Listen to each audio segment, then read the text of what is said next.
Honest to God, in North America, Douglas John Hall, Professor Emeritus of Christian Theology, McGill University. Honest to God, burst in upon the scene of our rather smug, though faltering, ecclesiastical discourse on this continent just as I began my professional life as a teaching theologian. Professionally, I found the book stimulating. All the same, I'd have been glad I'd have been glad to leave it on the shelf so far as my classroom was concerned, though of course I could not.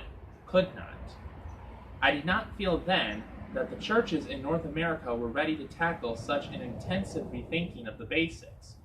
Most of them, including the candidates for ministry whom I had been employed to teach, had not thought the basics even once, in any concentrated way, let alone being in a position to rethink them.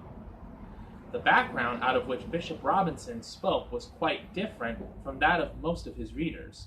He was a seasoned, professional biblical scholar and theologian who, having lived intimately with the tradition, began to find it problematic as he faced, concretely, the task of episcopal oversight and the communication of the faith in a post-religious society. In his capacity, he felt obliged to become, as he said, the advocate of a reluctant revolution.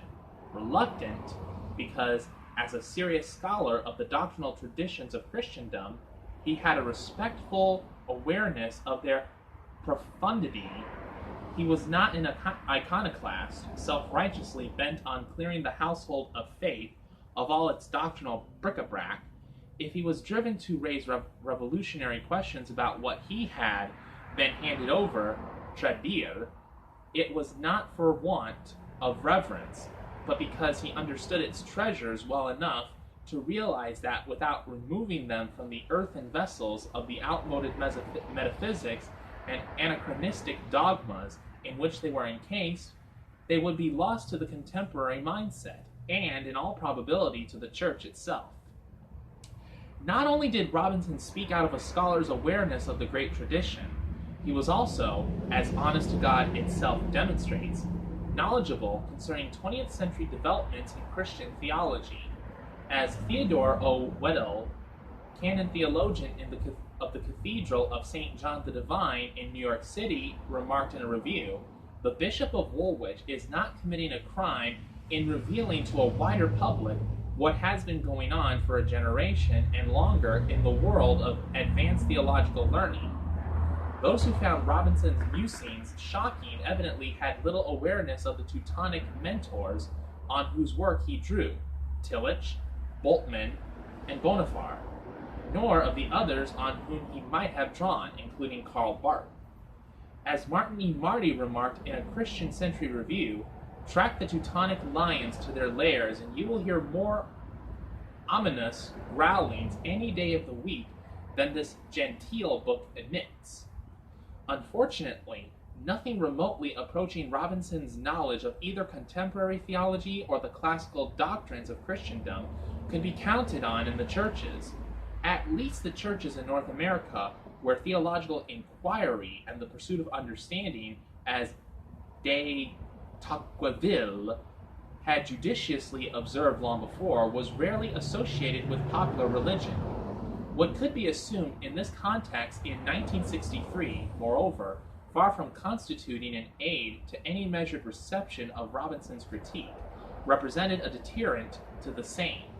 For among the most vocal elements in the churches, one was conscious of a vague dissatisfaction with the status quo, a bourgeois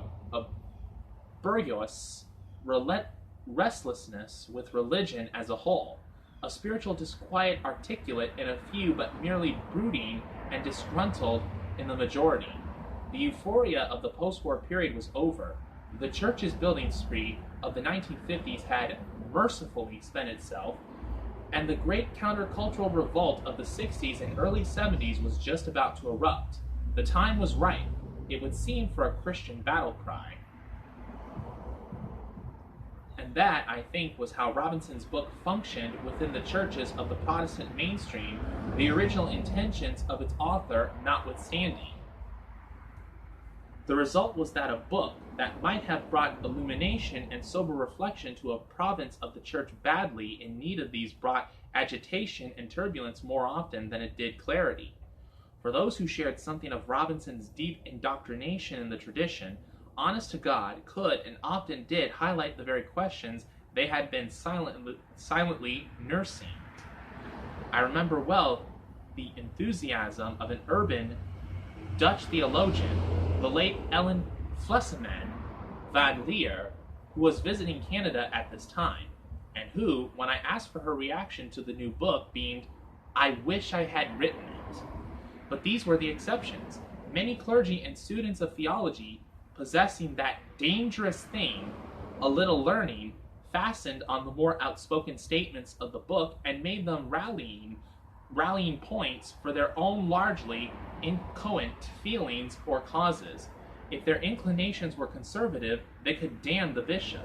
If liberal, they could claim, as they thought, his episcopal blessing.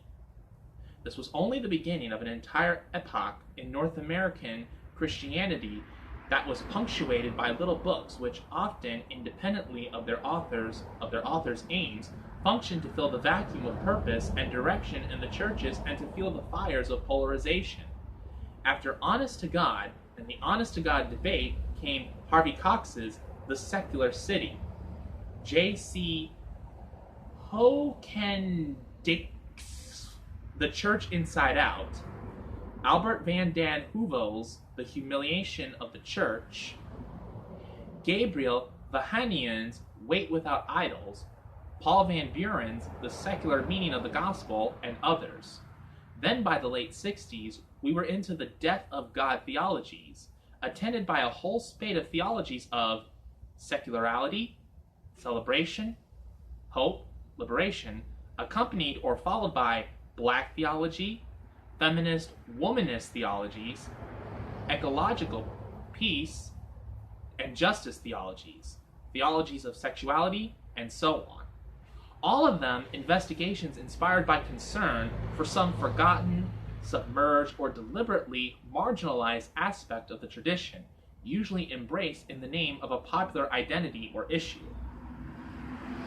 All of them were, in one way or another, to one degree or another, quite necessary, I should judge, to the further investigation and propagation of the Christian faith.